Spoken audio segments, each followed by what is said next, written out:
დღეს მინდა ვისაუბრო სტრესზე, იმ მიზეზებზე თუ რამ გამოიწვია მაღალ სტრესული აქტივობების გატრენდება მეინსტრიმში. რა იწვევს სტრესის ჰორმონების, კორტიზოლის და ადრენალინის მუდმივი პროვოცირება ორგანიზმში. რა განსხვავებაა ამ ორ შორის? კორტიზოლი უფრო დიდხნიან სტრესს ამუშავებს. ადრენალინი კი უცბად არსებულ საფრთხეზე რეაგირების სიგნალია. რა არის სტრესი და რატომ აქვს სხეულს მსგავსი რეაქცია მის მიმართ? პალეოლითის პერიოდში, როდესაც ადამიანი ბუნებაში ცხოვრობდა, მისი სხეული აეწყო რამოდენიმე 100,000-ლოვან რუტინას, რომელშიც ხშირი იყო მტაცებელი ცხოველის თავდასხმა, მოგერიება, ნადირობა, სიცივე, შიმშილი. ამ ყველაფერზე ორგანიზმმა თავდაცვითი მექანიზმი გამოიმუშავა. სხეულს შევხედოთ როგორც ბუნების შექმნილ ძრავას. მაგალითად, შევიძინეთ ახალი ავტომობილი, რომელსაც 0 გარბენი აქვს და სიტყვაზე 200,000 კილომეტრი უნდა გავიაროთ 15 წელიწადში. თუ ამ მითითებულ გარბენს 5 წელიწადში ამოვწურავთ, მანქანის რავში ნადრევად გაჩნდება პრობლემები. სხეულიც დაახლოებით მსგავსი პრინციპით მუშაობს. ზედმეტი ფიზიკური აქტივობა ჰორმონალურ მარაგს ნადრევად ფითავს. ბუნებაში ადამიანის სტრესულ აქტივობას მხოლოდ უკიდურეს შემთხვევაში მიმართავს, როდესაც საქმე გადარჩენას ეხება. სხვა დროს ყველანაირად ცდილობს სტრესისგან თავის არიდებას.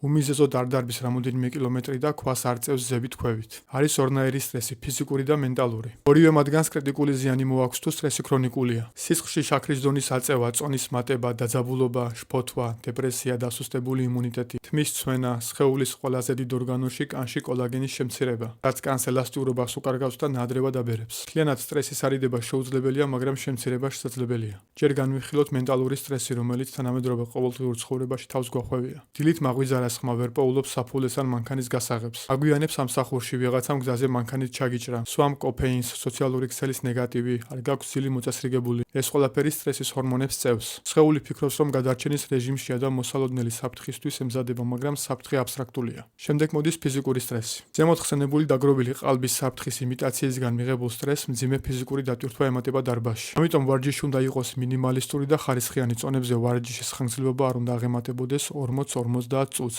კვირაში 3 ჯერ სრულიად საკმარისია. დღეს ისე ჩამოცილდა ადამიანი ბუნებრივ პროცესებს, რომ საკუთარი ინტუიციასაც არ უსმენს, რამაც მეინსტრიმ მედიაში სტრესის ფეტიშირება გამოიწვია. ზომაზე მეტი ფიზიკური დატვირთვა სავარჯიშო დარბაზებში და იმ არასწორად გაგებული ფიზიკური პროცესის მარკეტინგი, რომელიც ხშირად გვესმის.